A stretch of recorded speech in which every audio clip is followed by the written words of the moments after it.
Hi everyone, you are watching Let's Talk Food Travel Live Squared, the show on TV, and we have a great lineup this week. I'm your host, Andy Asher. I am editor of Bloomer Boomer, the online platform of positivity, productivity, and happiness for people over 55. And again this week, we explore scrumptious food in Mimi's Kitchen, beautiful, accessible travel destinations. We talk with interesting and informative guests about our core belief to live life authentically, and a lot more. And what is in store for this week? Well, let us find out right now. How about a different perspective on retirement? Oh yeah. That is a dreadful word. I am talking to the chairman of the board, PR Dr. Admin Thomas Madden, the guy behind the breakfast cereal you and I loved as a child and the most iconic publicity campaign in American history, including Tony the Tiger, that iconic mascot behind Kellogg's cereal. They're great. And now, some 50 years later, Thomas Madden, he is still putting together the same kind of magic with no intention of slowing down, and a lesson he shares with others who are thinking of hanging up the job for retirement. And we ought to get rid of this term retirement. Now, Thomas is credited for much of the popularity behind Tony the Tiger, and now he has started a new campaign to take on the famously popular TikTok social media app.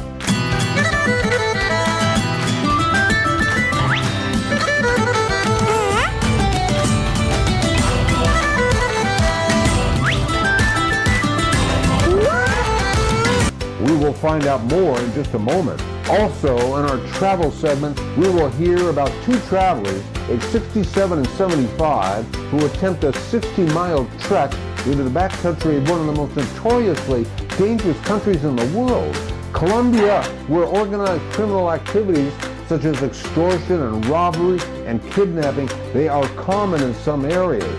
Even the National Liberation Army there, the Revolutionary Armed Forces in Colombia, the People's Army, and the Segunda Marcadelia terrorist organizations, they continue operating and launching attacks inside Colombia. For us, yeah. I was a little bit nervous about it, to tell you the truth, Andy. And we continue with more of our last week's show about sex and intimacy over 55 with Dr. Lori Beth Bisbee. Well, I think what's important is to understand that if you want to live authentically, you really have to be willing to understand your desire. A lot of people never look at their desire. They if you ask them, well, what do you want? They can't tell you. They're like, we have sex in the ordinary way. What do you mean, what do I want? Well, what turns you on? I don't know. So I encourage people to actually go figure out what turns you on. Dr. Bisbee and I continue our discussion coming up. Let's check in at Mimi's Kitchen and see what she is working on in there. Well, hello. Today we're going to make some crustless quiches, mini quiches in a muffin tin. So we're going to make them with scallions, fresh garlic, feta cheese, a little bit of Parmesan cheese, egg whites, Aleppo pepper, the wonderful lemon zest, and spinach. So we're going to start by, sauteing all the scallions and the garlic like that with a little bit of olive oil. You don't need a lot of it, okay? Just like that. And then put your spinach until it's all wilted.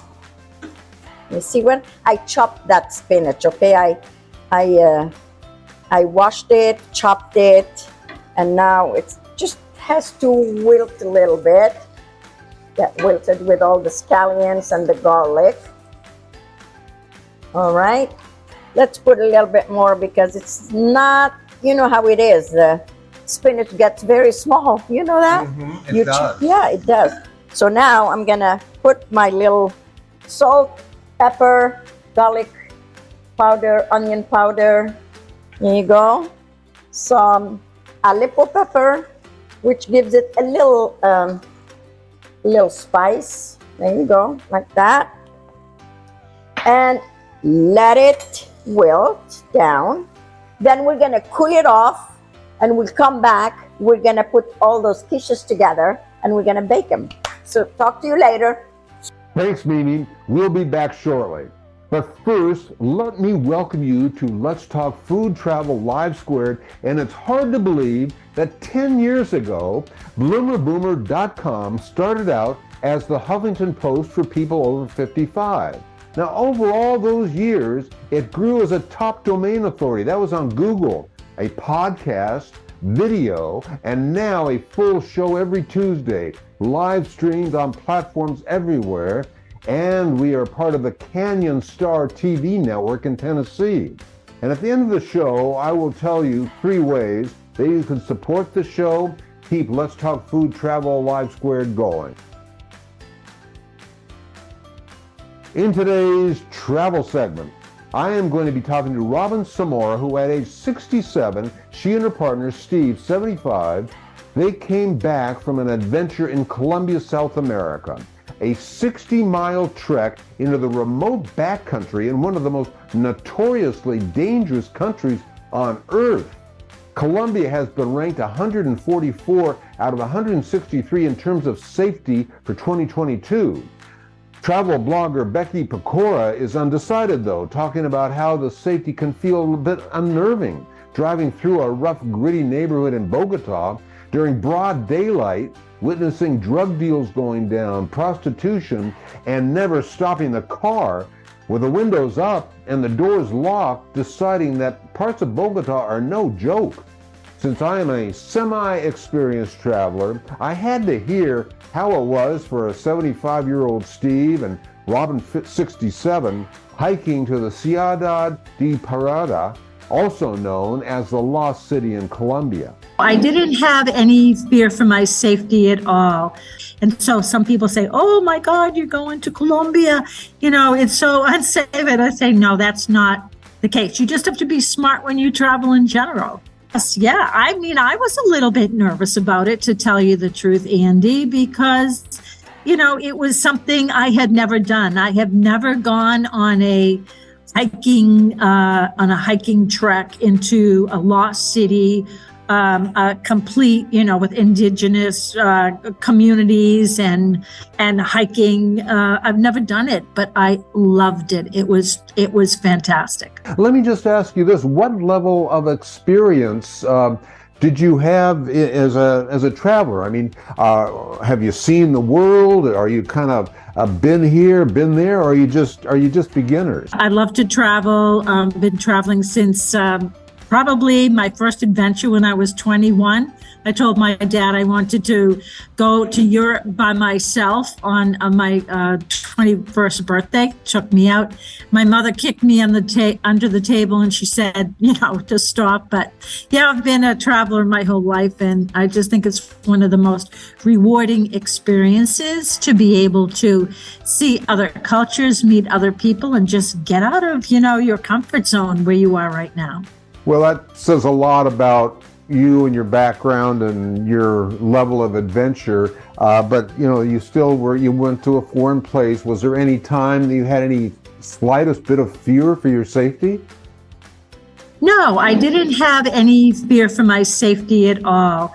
I think that we're smart, you know, we take precautions, but we were also blessed because we went with our Spanish teacher. So our Spanish teacher is 25 years old. We had met her initially. We took another trip to Colombia the year before, but she organized a lot for us, and we had a private guide and we had a private cook. So I felt very secure. I love Colombia. I think it's a very safe place. And so some people say, oh my God, you're going to Colombia. You know, it's so unsafe. And I say, no, that's not the case. You just have to be smart when you travel in general. So you answered kind of my question. Next question. Sorry. Did anyone? No, that's fine. Did anyone voice any concern or worry about you going at all? Well, there was some concern because if you know anything about Ciudad Perdida, which is the lost city in Colombia, It is in the jungle. It is a trek. A 60-mile trek, if it's up and down and hilly and all that, that's pretty ambitious. Did you train for it? Yeah, so we didn't, but you could never train for something unless you actually see it. First of all, it was muddy season because this was the time that I could go because my daughter was having a baby and I wanted to make sure that I was going to be home for January. And yes, I trained for it in the sense that I went to the gym, I walked the hills. Did I train with backpacks and weights on me? No, I didn't.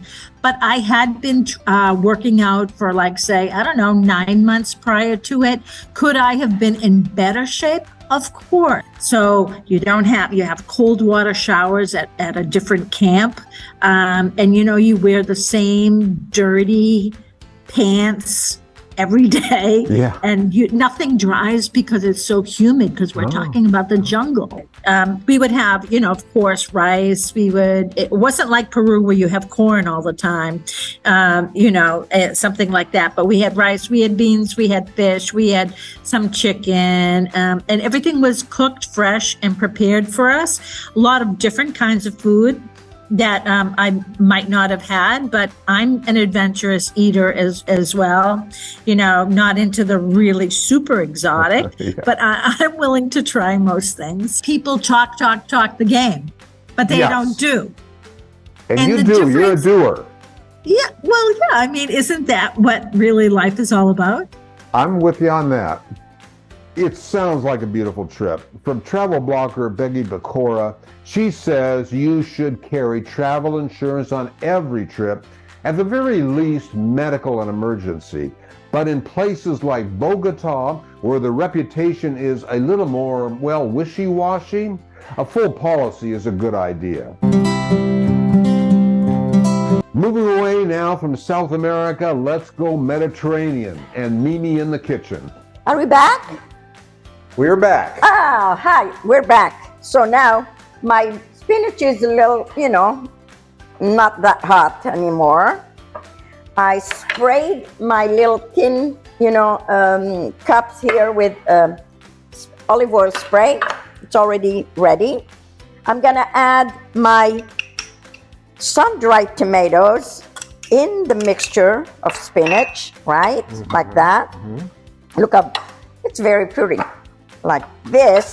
Then zest a little lemon here to give it a little, lemon is fundamental for me, for my eating. And you too, you like lemon. I love it, yes. Just So a go like zest this. or any form Yeah, of just lemon. the zest or the juice, any form of lemon, yes. So, and you start putting, filling up those little muffin tin with the mixture, like that, very easy. And you what put do them you in the call bottom. this one? Is it spinach and sun-dried tomato? Spinach, sun-dried tomato, and feta cheese. And feta cheese. Yes. Okay. I put some feta cheese. You can have it as an appetizer or as a meal, like you can do whatever you want with it. So you still have to add the feta cheese. A few other things you need to still add. Oh yeah, I'm gonna put them in the egg mixture. All Yeah, right. there you go. Right in there. So And this can be a good breakfast dish. you can have it for breakfast. You can have it for lunch, brunch, dinner, because it has everything. So let's make it all equal here. So we're gonna have 12. Yeah, that's all There you you need go. to do. It's a little- Portion it. Yeah, there you go. Voila. We just do this, do this, do this, do this. All even. Yes. Even up the things. Now this goes here. Now to make my egg white yellow like this, I put some turmeric.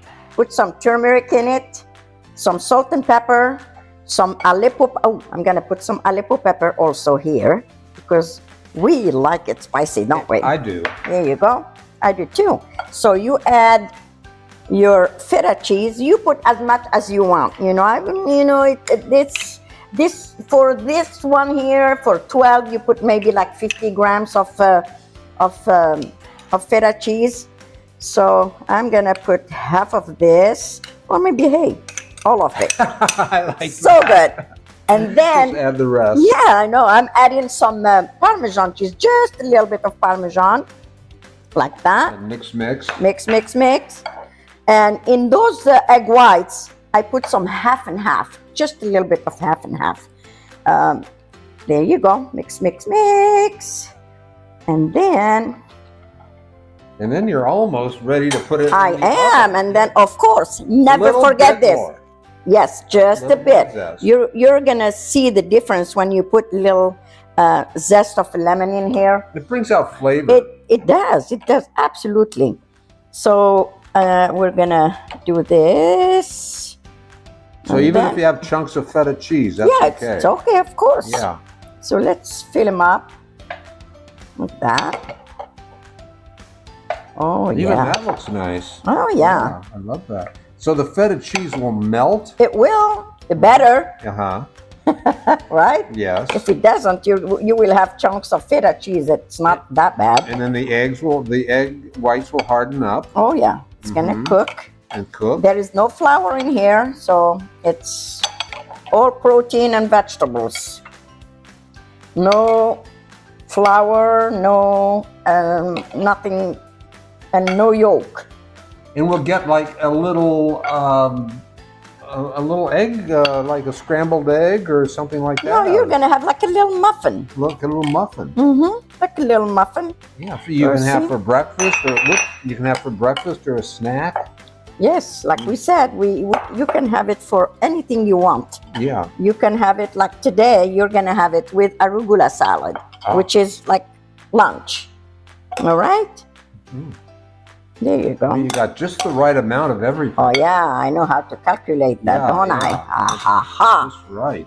And then Will these rise much when they're in the oven? I didn't put any yeast, Oh, okay. so we'll see. Uh-huh. We'll see.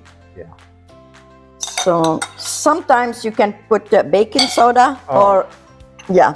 So my oven is already ready for it at 375. You put those babies in there for 15 to 20 minutes. And if they're not done, you add 2 more minutes, okay? But usually 20 minutes is great. I see you later. Okay. Gonna put it in the oven now. Thank you, Mimi. We will be checking it back real soon. And last week, I introduced you to sex therapist Dr. Lori Beth Bisbee. Lori has been at this for over 30 years, and she just happens to be about the same age as all of us here today. Here is the second part of our interview. So unfortunately, people often look to pornography. Let me say clearly that there's nothing wrong with pornography, but the reason I say unfortunately is that pornography is limited, very limited. And you won't see yourself in pornography because it's a visual medium. And if you're older and you look at the actors and actresses, you're like, yeah, I don't see me there. But written and sometimes there's auditory erotica now where people read their stories is a great way to explore your desire because it can give you a taste of the wide world out there. Absolutely, anybody who has been doing the same thing over and over and over again for years should go read some erotica and see what else there is and observe their own responses and observe their partner's responses. You may not act on it. You may really just keep it in fantasy. It doesn't matter. It'll still spice things up. Well, I think what's important is to understand that if you want to live authentically, you really have to be willing to understand your desire. A lot of people never look at their desire. They if you ask them, well, what do you want? They can't tell you. They're like, we have sex in the ordinary way. What do you mean, what do I want? Well, what turns you on? I don't know. So I encourage people to actually go figure out what turns you on. Yeah, and for people who become inspired about what we're talking about today, how should they begin? There are, like, if you go to Amazon, there are tons and tons and tons of different kinds of erotica. If you're somebody who's wanting to explore BDSM, any kind of power dynamics, fetishes, kink, multiple partners. There are some very good authors out there. I'm really happy for people to email me and say, send me your list of erotica, because I've got a list of recommended authors who you can actually read and enjoy reading. Like, you're not going to go, oh my God, the language, the body part, it makes no sense. There's some really excellent actual authors who write intensely hot erotica. And I have a list that I send out to people, and I'm happy to send it out to any of the listeners who emails me and asks for a copy of it. Just say, just put erotica list in the title, and I'll happily do that. Now, here is how you can get in touch with Lori.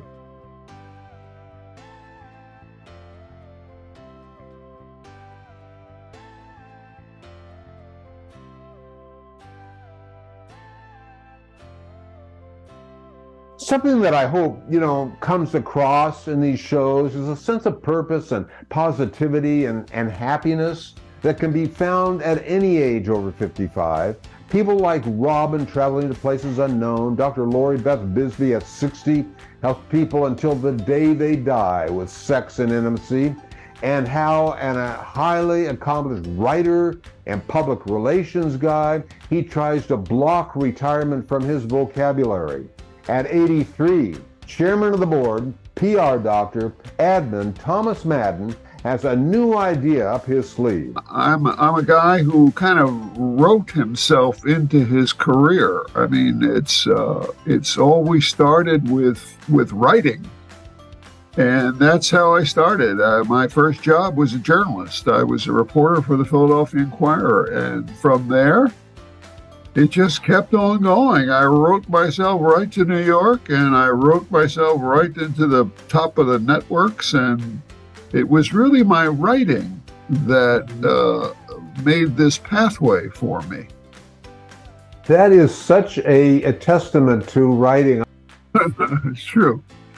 It's true. And it's resulted now in 5 books. I've written 5 books. I've probably written about 10,000 blogs, and I don't know, hundreds of articles, and so I am constantly coming up with ideas for writing, and once I have the idea, it yanks me by the neck and pulls me to the laptop, and I have no else to do but to write. So something that is on the surface right now, I notice, is Mad Mischief. It sounds like it describes you pretty well. Well, yes, I started Mad Mischief a number of years ago. Boy, we must be up to, I don't know how many, maybe several thousand blogs by now. But it's been wonderful for me. First of all, it's great therapy. If I get very upset about things, I feel a little relieved after I write about them. So it is good therapy to write. And some of my books, one of my books was a very affectionate book. It's called The Love Boat 78. That was my age when I wrote it. And it came following the death of my first wife. And I was so, distraught and lonely and really in a lot of pain, because we had been married for, 50 plus years. And I just didn't know how to live without her. I'm so sorry to hear that. Tell me what transpired or how you overcame that. Well, I did some foolish things. I wasn't really thinking that clearly. All of a sudden, losing her, Angela, and some of my friends said, "Why don't you try to meet other women and try these dating services?" And I'm living alone and I'm not comfortable being alone, so I started going on a few of these services, and then some bizarre things happened. I have all these contacts interested in me. I look like I have a few bucks.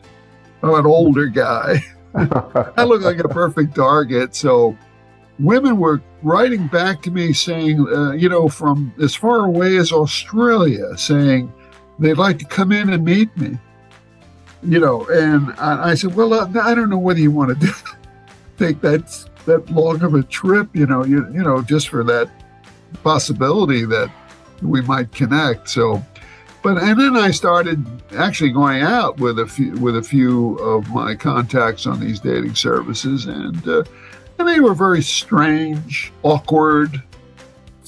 I didn't feel relaxed, and I could tell some of the women were like, they had me targeted.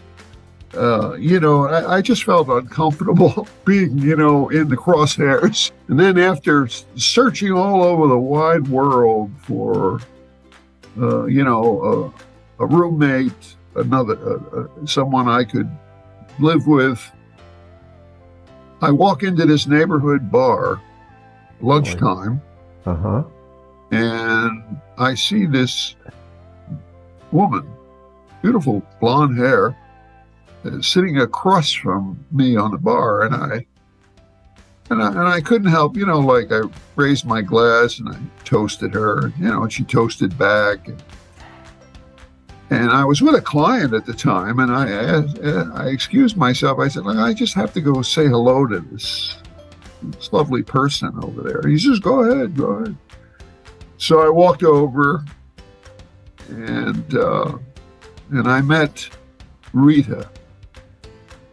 And she was so friendly and interesting.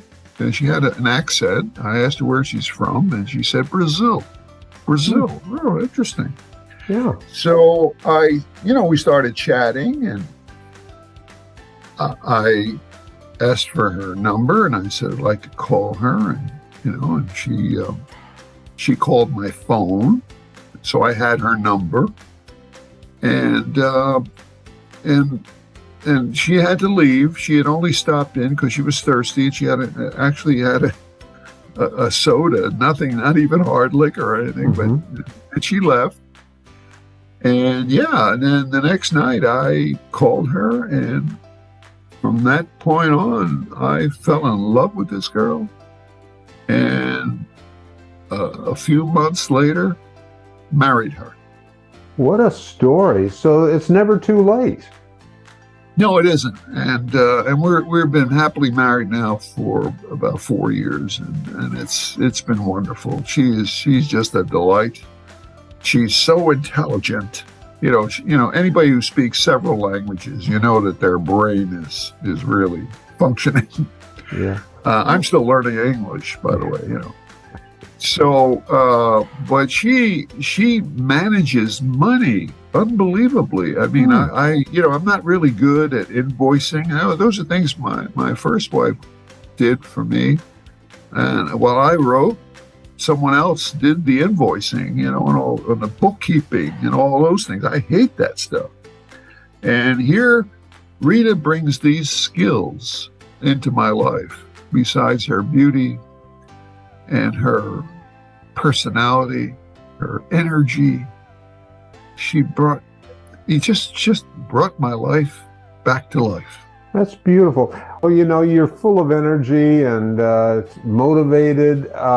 What drives you? What is it about you that keeps you so engaged?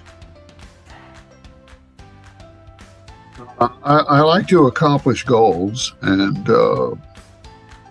lots of times my goals are connected to what I'm doing. Well, good story. And maybe just this final question: what's next, or what's big for Thomas Madden in the next couple of weeks or months ahead?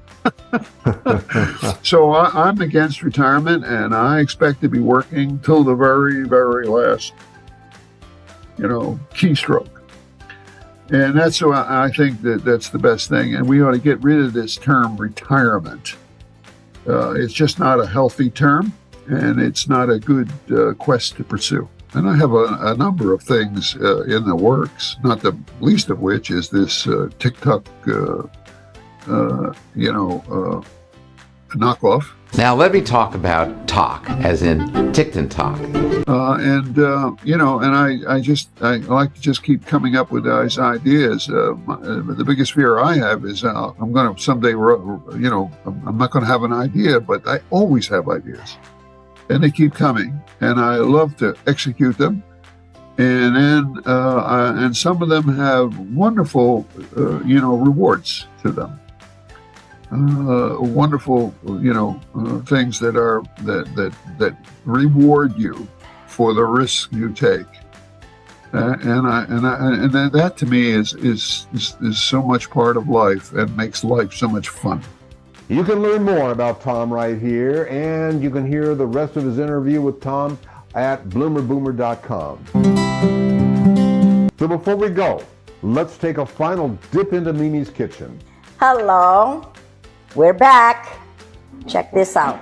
All nice and ready. I It love the smells color. so good. Yes, nice color. So I let them set a little bit on the rack so they can cool off. And then you just scoop them up out from the muffin tin. And I got some arugula, put some extra virgin olive oil in it, some zest of a lemon, salt and pepper, and that's how I serve it. Look at this. Can you see this? I can't. It looks great. So Yes. are they ready to be eaten right now? Oh yeah, absolutely. You have to eat them, while they're hot. Yes, it's nice and moist. Look at that. But it looks like you have a couple of things you're going to add on to it. Oh yeah, absolutely. Because to make it a nice, I have my mouth is watering. They smell good. It smells delicious. So here we go. So we're gonna put this for now. We don't have to get everything out. So I cut up some heirloom yellow tomatoes. They are, nice and fresh. You just put them here. If you have red, you can put red. I like the yellow and the green. It's beautiful, like that. Some fresh dill. Oh, that's a good idea. You put on top because it gives, those are all the flavors of the Mediterranean. If you don't like dill, just put basil, fresh basil. Oh, You that's see? a- But me, I'm putting fresh dill and fresh basil, right? Like this. Some grated fresh Parmesan, just a little bit like that. And never forget the Aleppo pepper. You've used that a couple of times today. Oh yeah, because it's you build the flavors. So you put it in the egg, you put it in the vegetables, and you put it on top just to bring up everything. And last but not least, grilled vegetables, grilled, and they are green, and then some Kalamata olives. This is la la la. Yeah, mommy, look at this. Oh, yeah. Look at this. Look at this. I don't know if you can see it here. I love it. I love it. It's beautiful. It looks delicious. Voila. So this is for today. As I said, crustless. It's it's all protein and vegetables. You can have it for breakfast. You can have it for lunch. You can have it for dinner. Whatever you want to do with it. If it's for me, example for dinner, I would serve it over cannellini beans, and I put this on top, and I just eat it. All right. So until next time. Talk to you later. Bye-bye. Thank you. Thanks, Mimi. We will see you next week. And I want to thank you so much for tuning in to Let's Talk Food Travel Live Squared. If you enjoyed this episode or you learned something new, I want to tell you, 3 ways. That's 2, 3. That you can support the show and keep Let's Talk Food Travel Live Squared going on. Number 1, get yourself subscribed every week. I am bringing on the influencers and the people who can, teach you something or have something interesting to share. So just take a moment to hit that subscribe button, all right? Now, number 2, this is really the ultimate way to support Let's Talk Food Travel Live Squared, and it really just takes less than a minute. You can write something just short and sweet, like, I love the show, it has changed your life, or something you'll learn from it. I am not exaggerating that I read reviews every day, and every single one, whether short or long, it means everything to me. The more reviews means the higher we rank on all those algorithms, which means bigger guests. So just take a minute to leave a review. And then 3, share the show with your friends. Just hit that share button. I am eternally grateful. And thank you so much for supporting the show. I will see you next Tuesday for another episode of Let's Talk Food Travel Live Squared.